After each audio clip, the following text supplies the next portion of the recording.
Today our topic is arranging the fractions in ascending order or descending order. ఇవాళ మన క్లాస్లో ఏంటంటే ఫ్రాక్షన్స్ని ఎలా అరేంజ్ చేసుకోవాలి అసెండింగ్ ఆర్డర్లో డిసెండింగ్ ఆర్డర్లో చేద్దాం. అయితే డిస్కస్ చేసే ముందు అసలు అసెండింగ్ ఆర్డర్ అంటే ఏంటి, అసెండింగ్ ఆర్డర్ అంటే ఏంటంటే arranging the fractions in small number to large number. అంటే ఫ్రాక్షన్స్ని అరేంజ్ చేయడం అంటే స్మాల్ నెంబర్ నుంచి లార్జ్ నెంబర్ దాకా ఆర్డర్లోని అరేంజ్ చేయడాన్ని అసెండింగ్ ఆర్డర్ అంటాం. మరి డిసెండింగ్ ఆర్డర్ అంటే ఏంటి? ఇక్కడ డిసెండింగ్ ఆర్డర్ అంటే మనం ఫ్రాక్షన్స్ని బిగ్ నెంబర్ నుంచి స్మాల్ నెంబర్కి అరేంజ్ చేయడం అన్నమాట. సో ఈరోజు మనం అసెండింగ్ ఆర్డర్ డిసెండింగ్ ఆర్డర్ గురించి డీటెయిల్గా డిస్కస్ చేద్దాం. అయితే మనకు ముఖ్యంగా ఇవి 3 కేసెస్లో మనం అరేంజ్ చేస్తూ ఉంటాం. సో ప్రతి కేసు గురించి డిస్కస్ చేద్దాం. మోర్ దెన్ 2 ఫ్రాక్షన్స్ ఇచ్చినప్పుడు దాని యొక్క డినామినేటర్స్ కనుక సేమ్గా ఉంటే మనం అసెండింగ్ ఆర్డర్ డిసెండింగ్ ఆర్డర్ ఎలా రాయడం గురించి డిస్కస్ చేద్దాం. సో ఇక్కడ ఫర్ ఎగ్జాంపుల్ ఇక్కడ చూడండి 2/7, 5/7, 3/7 ఉంది. దీన్ని అసెండింగ్ ఆర్డర్లో రాయమన్నారు. సో అసెండింగ్ ఆర్డర్ అంటే ఏంటి అంటే నెంబర్స్ని అరేంజ్ చేయడం అంటే స్మాల్ నెంబర్ నుంచి బిగ్ నెంబర్కి అరేంజ్ చేయడాన్ని అసెండింగ్ ఆర్డర్ అంటాం. ఎప్పుడైతే మనకి డినామినేటర్స్ అనేవి సేమ్గా ఉంటాయో అప్పుడు మనం దాని యొక్క న్యూమరేటర్స్ని కంపేర్ చేయాలి. అందులో ఏదైతే బిగ్గెస్ట్ న్యూమరేటర్ ఉంటుందో అదే బిగ్గెస్ట్ ఫ్రాక్షన్ అవుతుంది, ఏదైతే స్మాలెస్ట్ న్యూమరేటర్ ఉంటుందో అదే స్మాలెస్ట్ ఫ్రాక్షన్ అవుతుంది. సో ఇప్పుడు మనం వీటిని అసెండింగ్ ఆర్డర్లో అరేంజ్ చేద్దాం. రెడీ. ఇప్పుడు డినామినేటర్స్ అన్ని సేమ్గా ఉన్నాయి కాబట్టి ఇక్కడ మనం న్యూమరేటర్స్ని కంపేర్ చేద్దాం. సో అసెండింగ్ ఆర్డర్ కాబట్టి స్మాల్ నెంబర్ నుంచి బిగ్ నెంబర్కి వెళ్ళాలి. అన్నిటికన్నా స్మాలెస్ట్ నెంబర్ ఏది 2, 5, 3 ఉన్నాయి. ఇంకా స్మాలెస్ట్ నెంబర్ ఏది 2 కాబట్టి so 2/7 is the smallest fraction. So మనకేంటి స్మాలెస్ట్ ఫ్రాక్షన్. నెక్స్ట్ ఉన్నది ఏంటి 5, 3 ఉంది. సో 5, 3లో ఏది smallest number 3 smallest number. So 3 smallest number కాబట్టి నెక్స్ట్ ఫ్రాక్షన్ ఏంటి 3/7 is the smallest fraction. Next మిగిలింది ఏంటి 5/7. సో 5 మిగిలింది, మనం మిగిలిన డైరెక్ట్గా 5/7 వేసుకోవాలి. సో 2/7 ఈజ్ లెస్ దెన్ 3/7 అంటే 3/7 కన్నా 2/7 అనేది చిన్నది. సో 3/7 ఈజ్ లెస్ దెన్ 5/7 అంటే 5/7 కన్నా 3/7 అనేది చిన్నది. సో ఇలాగ మనం అసెండింగ్ ఆర్డర్లో అరేంజ్ చేసుకుంటాం అండి. చూడండి నెక్స్ట్ 4/5, 1/5, 3/5, 2/5. ఇది అబ్జర్వ్ చేసినట్లయితే దీని డినామినేటర్స్ అన్ని కూడా సేమ్గా ఉన్నాయి. సో ఏం చేయమన్నారు, దీన్ని డిసైనింగ్ ఆర్డర్లో రాయమన్నారు. సో ఇప్పుడు డిసైనింగ్ ఆర్డర్ అంటే ఏంటి అంటే నెంబర్స్ని మనం లార్జ్ నెంబర్ నుంచి స్మాల్ నెంబర్కి డిక్రీజింగ్ ఆర్డర్లో అరేంజ్ చేయాలన్నమాట. అయితే ఇక్కడ డినామినేటర్స్ అన్ని సేమ్గా ఉన్నాయి కాబట్టి మనం దేని కంపేర్ చేయాలి, న్యూమరేటర్ని కంపేర్ చేయాలి. సో బిగ్గెస్ట్ ఫ్రాక్షన్ ఎప్పుడవుతుంది, దాని న్యూమరేటర్లో ఏదైతే బిగ్గెస్ట్ నెంబర్ ఉంటుందో అదే బిగ్గెస్ట్ ఫ్రాక్షన్ అవుతుంది, న్యూమరేటర్లో ఏదైతే స్మాలెస్ట్ నెంబర్ ఉంటుందో అదే స్మాలెస్ట్ ఫ్రాక్షన్ అవుతుంది. సో ఇప్పుడు మనం దీన్ని అరేంజ్ చేద్దాం, బిగ్ టు స్మాల్కి అరేంజ్ చేద్దాం. సో ఇక్కడ న్యూమరేటర్స్ని కంపేర్ చేసినట్లయితే 4, 1, 3, 2 ఉంది. సో ఇంకా అన్నిటికన్నా బిగ్గెస్ట్ నెంబర్ ఏది 4. So 4/5 is the biggest fraction. So అన్నిటికన్నా బిగ్గెస్ట్ ఫ్రాక్షన్ కాబట్టి మనం గ్రేటెస్ట్ నెంబర్ వేస్తాము. నెక్స్ట్ మిగిలిన న్యూమరేటర్స్ ఏం మిగిలింది 1, 3, 2 మిగిలింది. సో ఇందులో లార్జెస్ట్ నెంబర్ ఏది 3. సో అప్పుడు 3/5 is the second largest number. So 3/5 కంటే కొంచెం స్మాల్ నెంబర్ ఏది ఇప్పుడు చూద్దాం. ఇంకా ఏం మిగిలింది 1 మిగిలింది, 2 మిగిలింది. సో ఈ 1, 2లో ఏది biggest number 2 is the biggest number. So 2/5 is the third largest number. Next ఇంకా మిగిలింది ఏంటి 1/5. So 1/5 is the smallest than others. So 1/5. So 4/5 is greater than 3/5 అంటే 4/5 అనేది 3/5 కంటే పెద్దది. 3/5 ఈజ్ గ్రేటర్ దెన్ 2/5 అంటే 3/5 అనేది 2/5 కన్నా పెద్దది. సో 2/5 ఈజ్ గ్రేటర్ దెన్ 1/5 అంటే 2/5 అనేది 1/5 కంటే పెద్దది. సో ఇలాగ మనం డినామినేటర్ సేమ్గా ఉన్నప్పుడు దాని యొక్క న్యూమరేటర్స్ని కంపేర్ చేసుకోవాలి. లార్జెస్ట్ న్యూమరేటర్ ఏదో అది లార్జెస్ట్ ఫ్రాక్షన్ అవుతుంది, స్మాలెస్ట్ న్యూమరేటర్ ఏదో స్మాలెస్ట్ ఫ్రాక్షన్ అవుతుంది. వీడియోని పాస్ చేసుకుని ఇక్కడున్న సమ్స్కి ఆన్సర్స్ ఫైండ్ అవుట్ చేయండి. ఫస్ట్ దాన్ని అసెండింగ్ ఆర్డర్లో రాయండి, సెకండ్ దాన్ని డిసెండింగ్ ఆర్డర్లో రాయండి. First one answer is ascending ఆర్డర్లో రాయమన్నాం కదా. So 1/5 is less then 2/5 less than 3/5 is less then 4/5. Second one answer is second వన్ని డిసెండింగ్ ఆర్డర్లో రాయమన్నాం కాబట్టి సెకండ్ వన్ ఆన్సర్ ఏంటంటే 5/7 is greater than 3/7 is greater than 2/7. I hope మీ అందరూ కూడా కరెక్ట్గా చేస్తారనుకుంటున్నాను. సేమ్ న్యూమరేటర్స్ సేమ్గా ఉన్నప్పుడు మోర్ దెన్ 2 ఫ్రాక్షన్స్ ఇచ్చినప్పుడు అసెండింగ్ ఆర్డర్ డిసెండింగ్ ఆర్డర్ ఎలా రాయాలి దాని గురించి డిస్కస్ చేద్దాం. ఎప్పుడైతే న్యూమరేటర్స్ అనేవి సేమ్గా ఉన్నాయో మనం డినామినేటర్స్ని కంపేర్ చేయాలి. సో డినామినేటర్స్లో ఏదైతే స్మాలెస్ట్ డినామినేటర్ ఉంటుందో అది లార్జెస్ట్ ఫ్రాక్షన్ అవుతుంది, ఏదైతే లార్జెస్ట్ డినామినేటర్ ఉంటుందో అది స్మాలెస్ట్ ఫ్రాక్షన్ అవుతుంది. సో ఇప్పుడు మనం వీటిని ఇక్కడ చూడండి, ఇక్కడ ఫర్ ఎగ్జాంపుల్ 3/4, 3/8, 3/5 ఉంది. సో దీన్ని అసెండింగ్ ఆర్డర్లో రాయాలి, ఫ్రాక్షన్ అవుతుంది. సో ఇప్పుడు మన స్మాలెస్ట్ ఫ్రాక్షన్ కావాలి కాబట్టి డినామినేటర్ చూస్తే 4, 8, 5 ఉంది. సో ఇందులో లార్జెస్ట్ డినామినేటర్ ఏది 8. So 3/8 is the smallest fraction. So less than symbol పెట్టుకోవాలి. నెక్స్ట్ ఇక్కడ 4 ఉంది, డినామినేటర్ 5 ఉంది. సో 4, 5లో ఏది largest denominator 5. So 3/5 is the next smallest fraction. So ఇంకా ఇప్పుడు 8 అయిపోయింది, 5 అయిపోయింది, ఇంకా మిగిలింది ఏంటి 3/4. So 3/4 is the largest fraction among the 3 fractions. So 3/4 అనేది ఈ 3 ఫ్రాక్షన్లో అదే పెద్ద ఫ్రాక్షన్ అన్నమాట. సో ఇప్పుడు చూడండి, the answer is 3/8 is less then 3/5 is less then 3/4. So 3/8 3/5 కంటే చిన్నది. సో 3/4 3/5 కంటే పెద్దది. సో ఇలాగ మనం అరేంజ్ చేసుకోవాలి. నెక్స్ట్ ఎగ్జాంపుల్ చూడండి, 2/5 2/9 2/3 2/7. సో ఇక్కడ న్యూమరేటర్స్ అన్ని సేమ్గా ఉన్నాయి, డినామినేటర్స్ డిఫరెంట్గా ఉన్నాయి. సో దీన్ని మనం డిసైనింగ్ ఆర్డర్లో రాయాలి. డిసైనింగ్ ఆర్డర్ అంటే ఏంటి? Arranging the numbers large number to small number. So మనం లార్జ్ నెంబర్ నుంచి స్మాల్ నెంబర్కి అరేంజ్ చేయాలి. సో మనం ఏం చెప్పుకున్నాం, న్యూమరేటర్స్ సేమ్గా ఉంటే డినామినేటర్స్ని కంపేర్ చేయాలి. సో ఏదైతే స్మాలెస్ట్ డినామినేటర్ ఉంటుందో అదే లార్జెస్ట్ ఫ్రాక్షన్, ఏదైతే లార్జెస్ట్ డినామినేటర్ ఉంటుందో అదే స్మాలెస్ట్ ఫ్రాక్షన్. సో ఇక్కడ డినామినేటర్ చూసినట్లయితే 5 9 3 7. సో ఇందులో ఇప్పుడు మనం large number to small number కాబట్టి ముందు లార్జ్ ఫ్రాక్షన్ని ఫైండ్ అవుట్ చేయాలి. సో ఇందులో 5 9 3 7 కంపేర్ చేసుకుంటే అందులో అన్నిటికన్నా స్మాలెస్ట్ నెంబర్ ఏది? 3. So 2/3 is the largest fraction among these 4 fractions. ఈ 4 ఫ్రాక్షన్స్ అన్నిటికన్నా పెద్ద ఏంటి? 2/3. So 2/3 is the greater than symbol వేసుకోవాలి. ఇప్పుడు నెక్స్ట్ 3 అయిపోయింది, ఇంకా మిగిలినది 5 9 7. ఇందులో నెక్స్ట్ స్మాలెస్ట్ నెంబర్ ఏది? 5. So 2/5. So 2/5 is greater then. So next 5 కూడా అయిపోయింది, ఇంకా 9 ఉంది 7 ఉంది. ఇందులో ఏది స్మాలెస్ట్ నెంబర్? 7. సో 2/7. నెక్స్ట్ ఇంకా మిగిలింది ఏముంది? 7 కూడా అయిపోయింది, మిగిలింది 9 ఉంది. So greater than 2/9. So answer is 2/3 is greater than 3/5 is greater than 2/7 is greater then 2/9. So ఇప్పుడు ఇది ఇలాగ మనం అరేంజ్ చేసుకుంటాం అన్నమాట డిసైనింగ్ ఆర్డర్లో. సో ఎప్పుడైతే న్యూమరేటర్స్ అనేవి సేమ్గా ఉంటే డినామినేటర్స్ కంపేర్ చేసుకోవాలి. డినామినేటర్లో ఏదైతే స్మాలెస్ట్ నెంబర్ ఉంటుందో అదే బిగ్గెస్ట్ ఫ్రాక్షన్ అవుతుంది, ఏదైతే బిగ్గెస్ట్ డినామినేటర్ ఉంటుందో అదే స్మాలెస్ట్ ఫ్రాక్షన్ అవుతుంది. వీడియోని పాస్ చేసుకుని ఫస్ట్ దానికి సెకండ్ దానికి ఆన్సర్స్ని ఫైండ్ అవుట్ చేయండి. ఫస్ట్ దాన్ని అసెండింగ్ ఆర్డర్లో రాయండి, సెకండ్ దాన్ని డిసైనింగ్ ఆర్డర్లో రాయండి. ఫస్ట్ ప్రాబ్లమ్ని అసెండింగ్ ఆర్డర్లో రాయాలి. ఆన్సర్ ఏంటంటే 2/9 is less then 2/7 is less then 2/5 is less then 2/3. Next second problem answer ఏంటంటే అది డిసైనింగ్ ఆర్డర్లో రాయాలి కాబట్టి దాని ఆన్సర్ ఏంటంటే 3/4 is greater than 3/5 is greater than 3/8.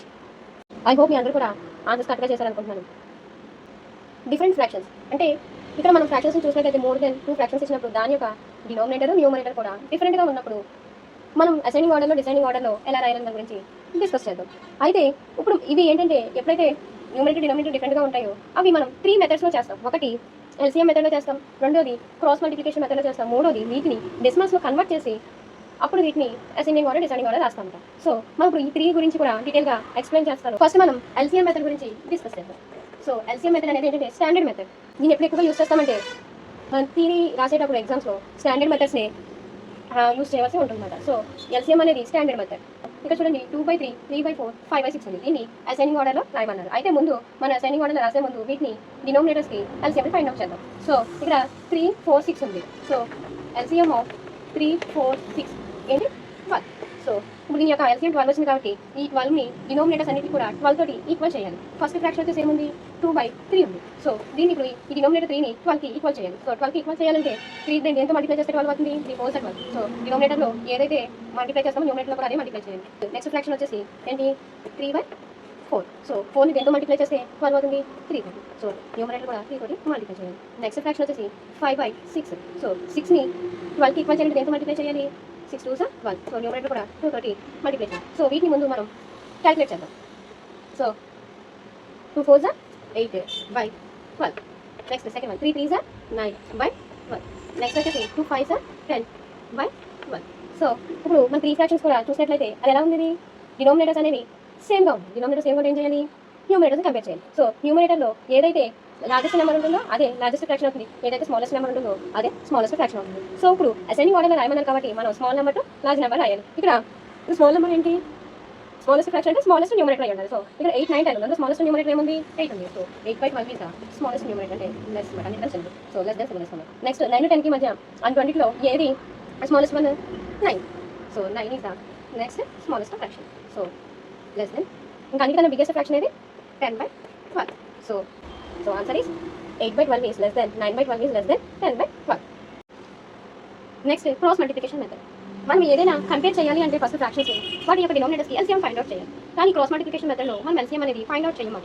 వీటిని క్రాస్ మల్టిప్లై చేసి దాని యొక్క వాల్యూని కంపేర్ చేసుకుని అప్పుడు మనం అది అసెండింగ్ ఆర్డర్ అయితే అసెండింగ్ ఆర్డర్, డిసైనింగ్ ఆర్డర్ అయితే డిసైనింగ్ ఆర్డర్లో అరేంజ్ చేసుకుంటాం. అయితే ఈ మెథడ్ ఎందుకు ఎక్కువగా యూస్ చేస్తామంటే మనం ఏదైనా కాంపిటేటివ్ ఎగ్జామ్స్లో కానీ లేదా మనకి ఒక క్వశ్చన్ ఇచ్చి దానికి ఏబిసిడి అని ఆన్సర్స్ ఇస్తే అలాంటి టైంలో మనం చూసింగ్ చేయవలసిన దాంట్లో ఈ క్రాస్ మల్టిప్లికేషన్ మెథడ్ అనేది చాలా బాగా యూజ్ అవుతుంది. క్రాస్ మల్టిప్లికేషన్ మెథడ్ని షార్ట్ కట్ మెథడ్ అని కూడా అంటారు. క్రాస్ మల్టిప్లికేషన్ మెథడ్లో ఎలాగా ఫ్రాక్షన్స్ అసెండింగ్ ఆర్డర్లో డిసైడింగ్ ఆర్డర్లో అరేంజ్ చేయొచ్చో డిస్కస్ చేద్దాం. ఫర్ ఎగ్జాంపుల్ ఇక్కడ చూడండి 2/5, 3/4, 5/7 దీన్ని అసెండింగ్ ఆర్డర్లో రాయమని, అంటే స్మాల్ నెంబర్ టు బిగ్ నెంబర్లోకి రాయమని. సో ముందు మనం వీటిని క్రాస్ చెక్ చేద్దాం, అంటే ఒకదాంతో ఒకటి క్రాస్ చెక్ చేద్దాం. ఫస్ట్ 3/5 తీసుకుందాం ఫస్ట్ ఫ్రాక్షన్, దీన్ని సెకండ్ ఫ్రాక్షన్ తోటి క్రాస్ చెక్ చేద్దాం. ఫస్ట్ మనం క్రాస్ మల్టిప్లికేషన్ చేయాలి, అంటే ఏదైతే ఫస్ట్ దాని యొక్క న్యూమరేటర్ ఉందో దాని సెకండ్ దాని యొక్క డినామినేటర్ తోటి మల్టిప్లై చేయాలి. సో 2 4 8. నెక్స్ట్ సెకండ్ ఫ్రాక్షన్ యొక్క న్యూమరేటర్ ఫస్ట్ ఫ్రాక్షన్ యొక్క డినామినేటర్తో మల్టిప్లై చేయాలి. 3 5 50. ఇప్పుడు ఈ 8 అనేది 2/5 యొక్క వాల్యూ, ఇక్కడ 15 అనేది 3/4 యొక్క వాల్యూ అన్నమాట. సో ఇప్పుడు 8 5 15ని కంపేర్ చేద్దాం. సో 8 లార్జెస్ట్ నెంబరా, 15 లార్జెస్ట్ నెంబరా? 15 largest number. So 15 is the greatest number. ఈ రెండింటిని కంపేర్ చేసినట్లయితే ఈ రెండు ఫ్రాక్షన్స్ 3/4 అనేది గ్రేటెస్ట్ ఫ్రాక్షన్. సో నెక్స్ట్ 2/5ని నెక్స్ట్ ఫ్రాక్షన్ తోటి క్రాస్ మల్టిప్లికేషన్ చేద్దాం. నెక్స్ట్ ఫ్రాక్షన్ ఏమైంది 3/4 అయిపోయింది, ఇంకా 5/7 మిగిలింది. సో 5/7 తోటి క్రాస్ మల్టిప్లికేషన్ చేద్దాం. సో దీని యొక్క న్యూమరేటర్ని first fraction numerator second fraction తోటి మల్టిప్లై చేయాలి. సో 2 7 14. సో మళ్ళీ సెకండ్ ఫ్రాక్షన్ యొక్క న్యూమరేటర్ ఫస్ట్ ఫ్రాక్షన్ యొక్క డినామినేటర్ తోటి మల్టిప్లై చేయాలి. 5 5 25. ఇప్పుడు 14 అనేది 2/5 యొక్క వాల్యూ, 25 అనేది 5/7 యొక్క వాల్యూ. ఇప్పుడు ఈ 14ని 25ని కంపేర్ చేద్దాం. 14 గ్రేటెస్ట్ నెంబరా, 25 గ్రేటెస్ట్ నెంబరా? 25 గ్రేటెస్ట్ నెంబర్. సో అంటే 25 గ్రేటెస్ట్ నెంబర్ అంటే 5/7 అనేది 2/5 కంటే ఇక్కడ లార్జ్ నెంబర్. నెక్స్ట్ మనం 2ని దీంతో మల్టిప్లై చేస్తాం. 3 తీసుకుంటాం. నెక్స్ట్ సెకండ్ ఫ్రాక్షన్ ఫస్ట్ ఫ్రాక్షన్ని సెకండ్ ఫ్రాక్షన్ తోటి థర్డ్ ఫ్రాక్షన్ తోటి కంపేర్ చేస్తాం. ఇప్పుడు సెకండ్ ఫ్రాక్షన్ని ఫస్ట్ ఫ్రాక్షన్ తోటి థర్డ్ ఫ్రాక్షన్ తోటి కంపేర్ చేస్తాం. ఆల్రెడీ మనం ఫస్ట్ ఫ్రాక్షన్ని సెకండ్ ఫ్రాక్షన్ తోటి కంపేర్ చేస్తాం. సో ఇప్పుడు సెకండ్ ఫ్రాక్షన్ని థర్డ్ ఫ్రాక్షన్ తోటి కంపేర్ చేద్దాం. So 3/4 into 5/7. సో ఫస్ట్ మనం క్రాస్ మల్టిప్లై చేయాలి. సో 3 7 21. సో 5 4 20. ఇప్పుడు ఈ రెండింటిని కంపేర్ చేస్తే 21 పెద్దదా, 20 పెద్దదా? ఏది లార్జెస్ట్? 21 ఇంకా లార్జెస్ట్ నెంబర్. సో అంటే 21 వాల్యూ ఏంది 3/4. సో 3/4 5/7 కంటే పెద్దది. ఇప్పుడు లాస్ట్ ఫ్రాక్షన్ ఏముంది 5/7, దీన్ని ఈ రెండింటితో కంపేర్ చేద్దాం. ఫస్ట్ ఫ్రాక్షన్ని థర్డ్ ఫ్రాక్షన్తో కంపేర్ చేస్తాం, అలాగే సెకండ్ ఫ్రాక్షన్ని థర్డ్ ఫ్రాక్షన్ తోటి ఇక్కడ కంపేర్ చేసేస్తాం. సో ఇంక దేనికి మనం కంపేర్ చేయగలదు. ఇప్పుడు వీటిని కంపేర్ చేసుకుందాం. ఇక్కడ ఏమని క్వశ్చన్ అసైనింగ్ ఆర్డర్ అడిగారు కాబట్టి ఈ అసైనింగ్ ఆర్డర్లో ఫస్ట్ స్మాలెస్ట్ ఫ్రాక్షన్ రాయాలి. ఇక్కడ అబ్జర్వ్ చేసినట్లయితే ఫస్ట్ వన్ సెకండ్ ఫ్రాక్షన్ కన్నా చిన్నది, అలాగే ఫస్ట్ వన్ థర్డ్ ఫ్రాక్షన్ కన్నా చిన్నది. సో ఈ రెండింటి కన్నా ఫస్ట్ ఫ్రాక్షన్ చిన్నది కాబట్టి 2/5 is the smallest fraction. Next smallest fraction చూడాలి. అయితే ఇది 2/5 అనేది కంప్లీట్ అయిపోయింది. ఇక్కడ ఈ రెండింటిని కంపేర్ చేయాలి. 3/4 5/7. చూడండి 3/4 5/7లో ఈ రెండింటిని కంపేర్ చేసి ఈ రెండింటిని ఏది స్మాలెస్ట్ ఫ్రాక్షన్ 5/7. సో 5/7. నెక్స్ట్ వీటి 3 మొత్తం అన్నింటి కల్లా ఇంకా మిగిలింది ఏది 3/4, అంటే ఇదే 3/4 అనేది largest fraction. So 2/5 is less then 5/7 less than 3/4. So ఈ క్రాస్ మల్టిప్లికేషన్ మెథడ్ ఏంటంటే ప్రతి ఫ్రాక్షన్ ఇంకొక ఫ్రాక్షన్ తోటి క్రాస్ మల్టిప్లై చేసి కంపేర్ చేసుకుంటాం. రెండింటిని ఒక 2 ఫ్రాక్షన్స్ని కంపేర్ చేసుకుంటాం. అన్ని ఫ్రాక్షన్స్ ప్రతి ఫ్రాక్షన్ తోటి కంపేర్ చేసుకోవాలి. సో అలా కంపేర్ చేసుకున్న వాటిని మనం మళ్ళీ కంపేర్ చేసుకుని అది అసైనింగ్ ఆర్డర్ అయితే అసైనింగ్ ఆర్డర్లో రాయాలి, డిసైడింగ్ ఆర్డర్ అయితే క్వశ్చన్ డిసైడింగ్ ఆర్డర్లో రాయాలి. Decimal conversion method. ఈ మెథడ్లో ఏంటంటే మనం ఫ్రాక్షన్స్ని ఫస్ట్ డెసిమల్స్లో కన్వర్ట్ చేసి అప్పుడు మనం అసైనింగ్ ఆర్డర్ గాను డిసైడింగ్ ఆర్డర్ గాను కింద అరేంజ్ చేసుకుంటూ ఉంటామన్నమాట. ఇది ఎక్కువగా ఎప్పుడు యూస్ చేస్తామంటే ఈ మెథడ్ని మనం ఎప్పుడైనా సరే మన క్వశ్చన్స్లోనూ ఫ్రాక్షన్లో ఇచ్చి వాటి యొక్క ఆన్సర్స్ని డెసిమల్స్లో ఇస్తే, ఆప్షన్స్ ఇస్తే డెసిమల్స్లో, అప్పుడు మనం వీటిని డెసిమల్స్లో కన్వర్ట్ చేసి అప్పుడు వాటిని కంపేర్ చేస్తూ ఉంటాం. లేదా డైరెక్ట్ క్వశ్చన్లోనే డెసిమల్స్లో కన్వర్ట్ చేసి కంపేర్ చేయమంటే అప్పుడు మనం డెసిమల్లో కన్వర్ట్ చేసినదే అప్పుడే కంపేర్ చేస్తామన్నమాట. సో ఇక్కడ చూడండి ఎగ్జాంపుల్ చూడండి 1/2 3/4 2/5. సో దీన్ని డిసైడింగ్ ఆర్డర్లో రాయమన్నారు. అయితే ముందు డిసైడింగ్ ఆర్డర్లో రాసే ముందు వీటిని ముందు డెసిమల్స్లోకి కన్వర్ట్ చేయాలి. సో డెసిమల్స్లోకి ఎలా కన్వర్ట్ చేస్తాం? న్యూమరేటర్ని డినామినేటర్ తోటి డివైడ్ చేస్తామన్నమాట. ఇక్కడ చూడండి ఫస్ట్ ఫ్రాక్షన్ ఏముంది 1/2 ఉంది. సో దీన్ని న్యూమరేటర్ని డినామినేటర్ తోటి డివైడ్ చేస్తాం. సో 2 టేబుల్లో 1 వస్తుందా రాదు, అందుకే 0 పాయింట్ పెట్టుకున్నాం. డెసిమల్ పాయింట్ పెట్టుకోవాలి. సో డెసిమల్ పాయింట్ పెట్టుకున్నప్పుడు ఇక్కడ ఏదైతే డివిడెంట్ ఉందో దాని పక్కన 0 పెట్టుకోవాలి. ఇప్పుడు ఎంత వాల్యూ 10 అయింది. సో 2 టేబుల్లో 10 వస్తుందా? వస్తుంది. 2 5 సో 10 - 10 ఇలాగా మనం ఇక్కడతోటి డివిజన్ అనేది అయిపోయింది. సో 1/2కి డెసిమల్ ఎంత 0.5. సో అలాగే వీటన్నిటిని కూడా కన్వర్ట్ చేసుకోవాలి. సో 3/4 అంటే దాని వాల్యూ ఎంత 0.75. 2/5 అంటే దాని వాల్యూ ఎంత 0.4. సో ఇప్పుడు వీటిని కంపేర్ చేయాలి. ఇప్పుడు మనం కంపేర్ చేసుకుంటాం. ఇప్పుడు ఎలాగా డిసైడింగ్ ఆర్డర్లో రాసుకోవాలి. అయితే డిసైడింగ్ ఆర్డర్ ఏంటి? Large number to small number. Large number నుంచి రాసుకోవాలి. మరి ఇందులో లార్జ్ నెంబర్ ఏది? చూడండి ఇక్కడ డెసిమల్ పాయింట్ తర్వాత 1 డిజిటే ఉంది. ఇక్కడ డెసిమల్ పాయింట్ 2 డిజిట్స్ ఉన్నాయి. ఇక్కడ డెసిమల్ పాయింట్ తర్వాత 1 డిజిట్ ఉంది. సో ఇలాగా డిజిట్స్ అన్ని డిఫరెంట్గా ఉన్నాయి. అలాంటప్పుడు మన కన్ఫ్యూషన్ లేకుండా ఏదైతే ఎక్కువ డెసిమల్స్ ఉన్నాయో ఆ డెసిమల్స్ ఎన్ని ఉన్నాయి అన్నింటినీ కూడా ఆ డెసిమల్స్ కింద మనం ముందు వాటిని కన్వర్ట్ చేసుకుంటే ఎటువంటి కన్ఫ్యూషన్ అయితే ఉండదు. సో ఇప్పుడు ఇక్కడ ఇందులో ఎక్కువ డెసిమల్స్ ఉన్నది ఏంటి 0.75. ఇందులో డెసిమల్ పాయింట్ ఎన్ని డిజిట్స్ ఉన్నాయి 2 డిజిట్స్ ఉన్నాయి. సో ఈ రెండింటిని కూడా 2 డిజిట్స్ కింద చేంజ్ చేద్దాం. సో 2 డిజిట్స్ కింద చేయాలి అంటే దాని పక్కన ఇప్పుడు 1 డిజిట్ ఉంది కాబట్టి పక్కన 0 వేసుకోండి. సో ఇలా 0 పెట్టుకోవడం వల్ల దీని వాల్యూ అనేది చేంజ్ అవ్వదు. ఇక్కడ కూడా మనం 0 పెట్టుకోండి. ఇక్కడ అన్నీ కూడా 2 డెసిమల్స్లో ఉన్నాయి. సో 2 డిజిట్స్లో ఉన్నాయి కాబట్టి ఇప్పుడు వీటిని కంపేర్ చేద్దాం. ఎలా ఇప్పుడు మన ఈ డెసిమల్స్ని పాయింట్స్ని మర్చిపోండి. ఇప్పుడు మామూలుగా నెంబర్స్ అనుకున్నాం. సో ఇక్కడ 50 ఉంది, 75 ఉంది, 40 ఉంది. ఇప్పుడు ఇందులో లార్జెస్ట్ నెంబర్ ఏది 75. అంటే 0.75 is the greatest decimal. So greatest decimal అనేది. సో ఇప్పుడు మళ్ళీ 50ని 40ని కంపేర్ చేద్దాం. ఈ 50, 40లో ఏది బిగ్గెస్ట్ నెంబర్ 50. సో ఇప్పుడు మనం నెక్స్ట్ ఏంటి 0.50 is the greatest fraction than 0.40. So మిగిలింది అదే కదా 0.40. So answer is 0.75 is greater than 0.50 is greater than 0.40. ఇలా మనం ఫ్రాక్షన్స్ని డెసిమల్గా కన్వర్ట్ చేసుకుని వాటిని కంపేర్ చేస్తాం. మనకు ఇక్కడ చూడండి ఎప్పుడైనా సరే ఇక్కడ మనం జీరోస్ యాడ్ చేయడం వల్ల వీటి వాల్యూస్ అనేది చేంజ్ అవ్వదు. సో మనం ఏంటంటే ఇక్కడ డిజిట్స్ని ఈక్వల్ చేయడానికి మాత్రమే చేస్తాం కానీ దీని యొక్క వాల్యూ అనేది మాత్రం చేంజ్ అవ్వదు. సో అప్పుడు మనం వాటిని కంపేర్ చేస్తాం. ఇక్కడ 3 ప్రాబ్లమ్స్ ఉన్నాయి. ఈ 3 ప్రాబ్లమ్స్ని సాల్వ్ చేయండి. వీడియోని పాజ్లో పెట్టుకోండి. ఫస్ట్ ప్రాబ్లమ్ని డిసైడింగ్ ఆర్డర్లో రాయండి, ఎల్సీఎం మెథడ్లో చేయండి. సెకండ్ ప్రాబ్లమ్ని డిసైడింగ్ ఆర్డర్లో రాయండి, క్రాస్ మల్టిప్లికేషన్ మెథడ్లో రాయండి. థర్డ్ ప్రాబ్లమ్ని అసెండింగ్ ఆర్డర్లో రాయండి, కన్వెన్షన్ మెథడ్లో రాయండి. సో ఫస్ట్ ప్రాబ్లమ్ని డిసైడింగ్ ఆర్డర్లో ఎల్సీఎం మెథడ్లో చేయమను. ఎల్సీఎం 10 వచ్చింది. సో ఆన్సర్ ఈ 7/10 greater than 3/5 greater than 1/2. Second problem వచ్చి డిసైడింగ్ ఆర్డర్లో రాయమన్నాం. దాన్ని క్రాస్ మల్టిప్లికేషన్ మెథడ్లో చేయమను. ఇలాగా కంపేర్ చేసుకుంటే సో ఆన్సర్ ఏమొచ్చిందంటే 3/4 greater than 4/5 greater than 7/10. Next ascending ఆర్డర్లో డెసిమల్ కన్వర్షన్ మెథడ్లో రాయమన్నాం థర్డ్ ప్రాబ్లమ్. సో వీటిని డెసిమల్స్లో కన్వర్ట్ చేసుకుంటే సో ఆన్సర్ ఏమొచ్చిందంటే అసెండింగ్ ఆర్డర్లో రాసే 0.5 is less than 0.625 less than 0.75 less than 0.8. I hope మీ అందరూ కూడా కరెక్ట్గా చేశారనుకుంటున్నాను. సో ఇవాళ మన క్లాస్లో ఏం డిస్కస్ చేసాం, ఫ్రాక్షన్స్ని ఎలా అసెండింగ్ ఆర్డర్లోను డిసైడింగ్ ఆర్డర్లోను అరేంజ్ చేయాలి దాని గురించి డిస్కస్ చేసాం. మెయిన్గా 3 కేసెస్ ఉంటాయని డిస్కస్ చేసాం. సో డినోమినేటర్స్ అన్ని సేమ్గా ఉంటే ఎలా చేయాలి, అలాగే లేదా న్యూమరేటర్స్ అన్ని సేమ్గా ఉంటే ఎలా చేయాలి, లేదా అలాగే డినామినేటర్ న్యూమరేటర్ రెండు డిఫరెంట్గా ఉంటే ఎలా చేయాలి దాని గురించి డిస్కస్ చేసాం. అయితే డినామినేటర్ న్యూమరేటర్ డిఫరెంట్గా ఉంటే మనం 3 టైప్స్లో చేస్తామని డిస్కస్ చేస్తాం. ఒకటేమో ఎల్సీఎం మెథడ్, రెండోది క్రాస్ మల్టిప్లికేషన్ మెథడ్, మూడోది డెసిమల్ కన్వర్షన్ మెథడ్. సో ఈ మెథడ్స్ గురించి మనం డిస్కస్ చేస్తాం. సో ఏ మెథడ్ బెస్ట్ అని అంటే ప్రతి మెథడ్ కూడా తెలుసుండాలి. తెలుసుండడం వల్ల ఏ ఒక మెథడ్ గుర్తుండకుండా ఏదో ఒక మెథడ్లో అయినా మనం ఆన్సర్ని ఫైండ్ అవుట్ చేయొచ్చు. మన ప్రెజెన్స్ ఆఫ్ మైండ్ అంటే అక్కడ ఉన్న టైం బట్టి సందర్భాన్ని బట్టి మన మెథడ్స్ అనేది యూస్ చేస్తూ ఉంటాం కాబట్టి సో మనము అందుకే ప్రతి మెథడ్ కూడా ఇంపార్టెంట్ మెథడే.